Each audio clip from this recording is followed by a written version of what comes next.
ஏழாம் வகுப்பு குழந்தைகளே வணக்கம். நாம் இப்பொழுது கணித பாடத்தில் 3ஆம் பருவத்திற்கான எண்ணியல் பகுதியிலிருந்து சில கணக்குகளை பார்க்க போகிறோம். நாம் ஏற்கனவே தசம எண்களில் கூட்டல் கழித்தல் எவ்வாறு செய்வது என்பதை பார்த்திருப்போம். தற்பொழுது தசம எண்களை எவ்வாறு பெருக்குவது என்பதை பார்க்க போகிறோம். தசம எண்களில் பெருக்குவது என்பது மிகவும் சுலபம்தான்.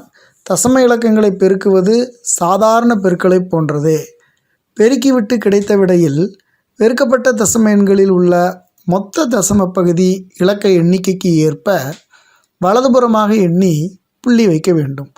அதாவது குழந்தைகளே, நீங்கள் சாதாரண எண்களை பெருக்குவோம் இல்லைங்களா, அதே மாதிரி பெருக்கிட்டு கடைசியில் கிடைத்த விடையில் நீங்கள் பெருக்கிய எண்ணில் எத்தனை இலக்கங்கள் தள்ளி புள்ளி இருக்கோ அந்த இலக்கங்களின் எண்ணிக்கைக்கு தகுந்தாற் போல கிடைத்த விடையிலையும் நீங்கள் வலதுபுறத்திலிருந்து எண்ணிக்கையை விட்டு புள்ளி வைத்தீர்கள் என்றால் எளிமையாக தசம எண்களை பெருக்கிவிடலாம்.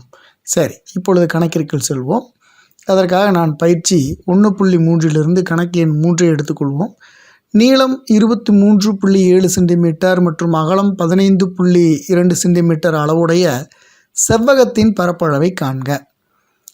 தசம எண்களில் பெருக்கல் தானே, இது என்ன செவ்வகத்தின் பரப்பளவு வந்துவிட்டது என்று எண்ண வேண்டாம். அதில்தான் அந்த பெருக்கல் மறைந்திருக்கிறது. செவ்வகத்தின் பரப்பளவுக்கான சூத்திரம் என்ன என்பதை நீங்கள் நினைவு கூற வேண்டும். செவ்வகத்தினுடைய பரப்பளவு நீளம் பெருக்கல் அகலம். இப்பொழுது தீர்வுக்கு செல்வோம். முதலில் கொடுக்கப்பட்ட அந்த செவ்வகத்தை வரைந்து கொள்வோம். இதனுடைய நீளம் 23.7 சென்டிமீட்டர். இந்த செவ்வகத்தின் அகலம் 15.2 சென்டிமீட்டர். இப்பொழுது இந்த செவ்வகத்தினுடைய பரப்பளவிற்கான சூத்திரம் நீளம் பெருக்கல் அகலம். நீளத்திற்கு பதிலாக 23.7 எனவும் அகலத்திற்கு பதிலாக 15.2 எனவும் எழுதி கொண்டு இரண்டையும் பெருக்கப் போகிறோம். குழந்தைகளே, இதுதான் மிகவும் முக்கியம். இப்பொழுது பெருக்கல் நமக்கு இங்கு வந்து விட்டதல்லவா, இப்பொழுது தசம எண்களை எவ்வாறு பெருக்குவது என்பதை பார்க்கலாம். பாருங்கள், முதலில் கொடுக்கப்பட்ட எண்களை பெருக்கலாக எழுதிக்கொள்வோம். சரி, பெருக்கும் பொழுது நாம் முதலில் என்ன செய்வோம்? 1ஆம் இலக்கத்தில் உள்ள எண்களை எடுத்து 1ஆம் இலக்கத்தில் உள்ள எண்களுடன் பெருக்குவோம். அதாவது 7ஐயும் 2ஐயும் பெருக்கினோமானால் 14. 14ற்கு 4 என்று போட்டுக்கொண்டு அடுத்த இலக்கத்திற்கு மேலாக 1 எழுதி கொள்ள வேண்டும்.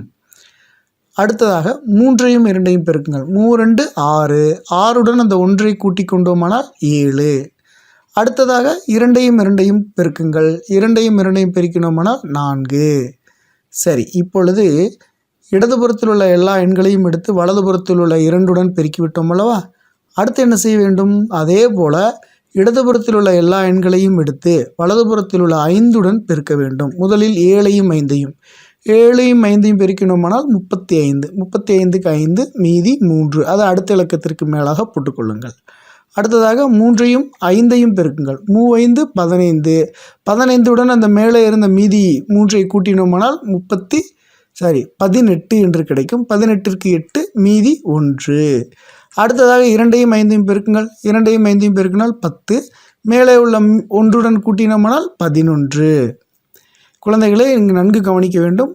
ஒரு இலக்கத்துடன் பெருக்கிய பிறகு அடுத்த இலக்கத்துடன் பெருக்கும் பொழுது இந்த 1ஆம் இலக்கத்திற்கு கீழ் நாம் எந்த எண்ணையும் போடக்கூடாது. ஏனெனில் 10ஆம் இலக்கத்தில் உள்ள இலக்கத்துடன் பெருக்குவதால் நாம் அடுத்து வரக்கூடிய விடைகளை 10ஆம் இடத்திற்கு நேராகத்தான் போட வேண்டும்.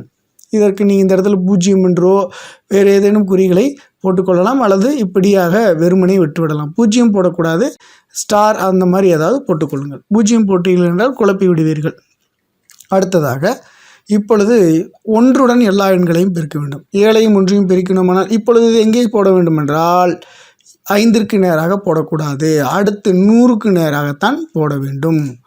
7 1 7, 3 3, 2 1 2.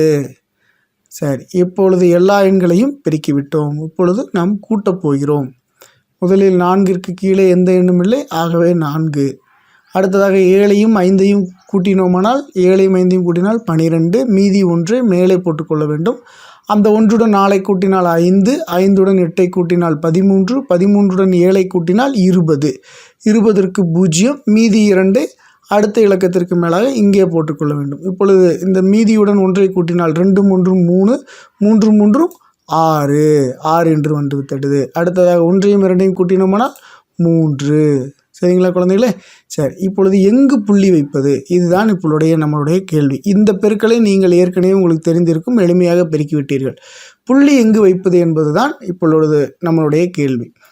பாருங்கள், பெருக்கிய எண்களில் உள்ள இலக்கங்களுக்கு இடைவெளியில் பாருங்கள் எந்தெந்த இடத்தில் புள்ளி இருக்கிறது என்று. இப்பொழுது இந்த பெருக்கக்கூடிய எண்ணிலுடைய கடைசி இலக்கத்திற்கு முன்னதாக ஒரு புள்ளி இருக்கிறது. அதாவது வலதுபுறத்திலிருந்து தான் பார்க்க வேண்டும், இடதுபுறத்திலிருந்து பார்த்து விடாதீர்கள். ஸோ வலதுபுறத்திலிருந்து ஒரு இலக்கம் தள்ளி புள்ளி இருக்கிறது. ஸோ ஒரு இலக்கம். அதே போல் இந்த எண்ணிலும் ஒரு இலக்கம் தள்ளி புள்ளி இருக்கிறது. ஆக மொத்தம் 2 இலக்கங்கள் நமக்கு கணக்கில் வருகிறது. புரிகிறதா குழந்தைகளே? இங்கிருந்து ஒரு இலக்கம், இங்கிருந்து ஒரு இலக்கம், ஆக மொத்தம் 2 இலக்கங்கள். ஆகவே நாமும் கிடைத்த விடையில் வலதுபுறத்திலிருந்து 2 இலக்கங்கள் தள்ளி இந்த இடத்தில் புள்ளி வைக்க வேண்டும். பார்த்தீர்களா? 1, 2 2 இலக்கங்கள் தள்ளி புள்ளி வைக்க வேண்டும். வலதுபுறத்திலிருந்து தான் வர வேண்டும். தயவு செய்து இடதுபுறத்திலிருந்து, அதாவது இப்படி வந்து விடாதீர்கள். புரிந்ததா? நன்றி குழந்தைகளே. இதே போல் நீங்கள் நிறைய கணக்குகள் பயிற்சி செய்யுமாறு கேட்டுக்கொள்கிறேன்.